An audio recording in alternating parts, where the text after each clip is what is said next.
On December 18, 2008, Secretary Chertoff said, quote, "We now have over 500 miles of fence."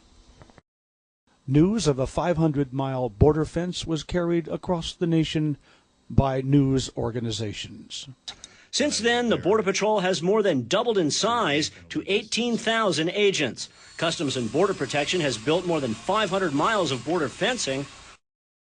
In November of 2007, American Border Patrol, a non-profit Arizona corporation, launched Operation Beef. The goal was to keep track of border fence construction.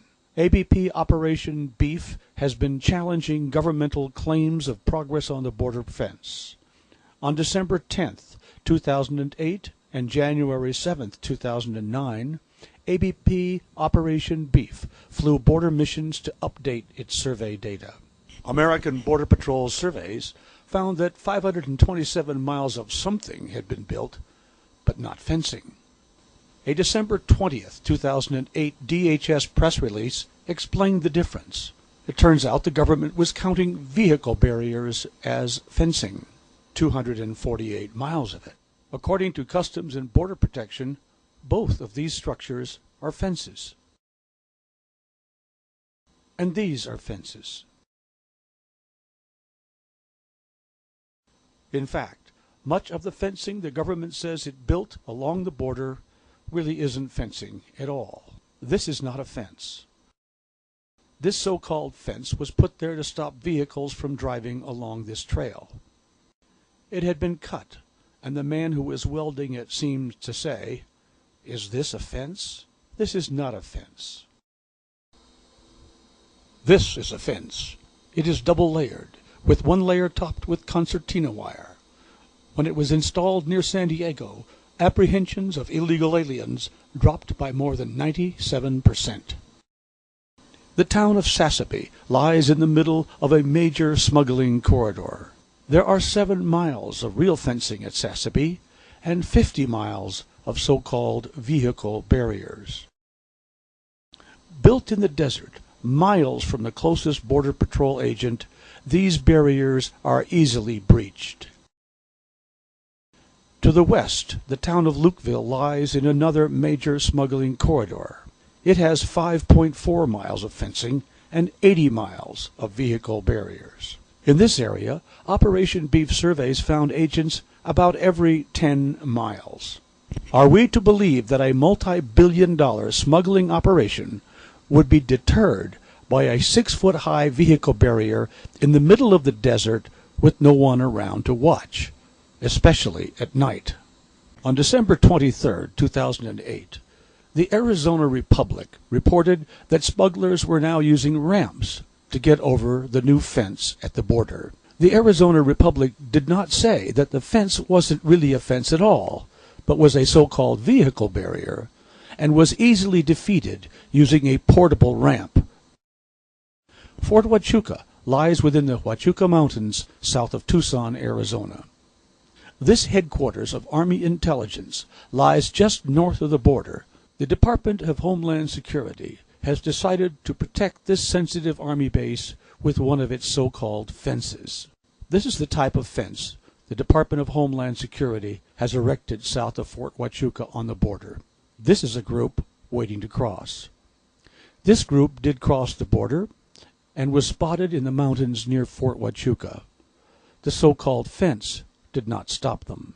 70 miles west of Fort Huachuca lies Amnesty Trail. It runs from the border to Tucson, Arizona. Thousands upon thousands of illegal aliens use it. This is the type of border fence found at the trailhead of Amnesty Trail on the border.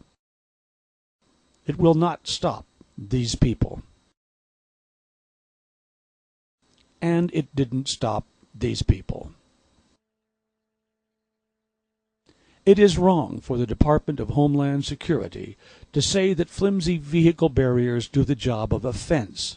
They do not, and they should not be counted as meeting the mandate of Congress. Excluding vehicle barriers, as of January 6, 2009, total fencing along the Mexican border was 274 miles, not 526 miles.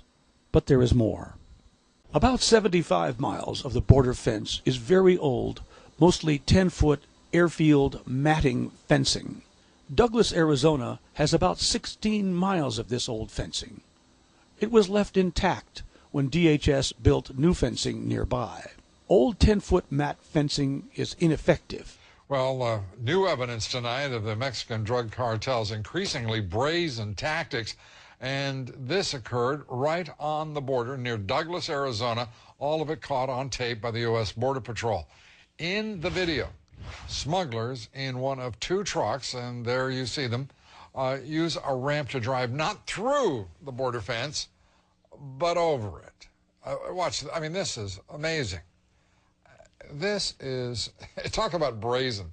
And then the trucks were stopped by a spike strip that had been laid down. One of the drug smugglers then started shooting.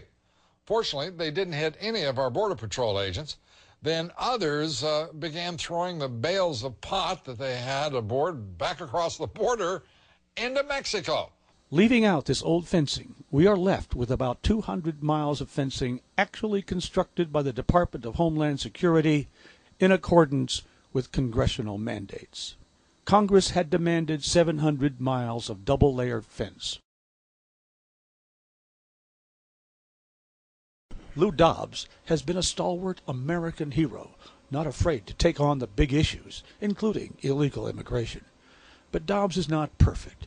He has failed to tell the whole truth about the border fence. Contact Lou. Ask him to do a better job. Call 1-877-55-DOBBS or 1-877-553-6227 or email him at lou@loudobbsradio.com. Tell him you want full disclosure of the border fence.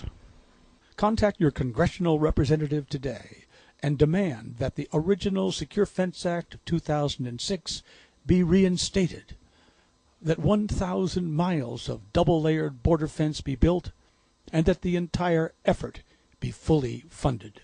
Call the President and Congress today and give them a message. Where's the fence? I've got porta potties, but no National Guard to be seen.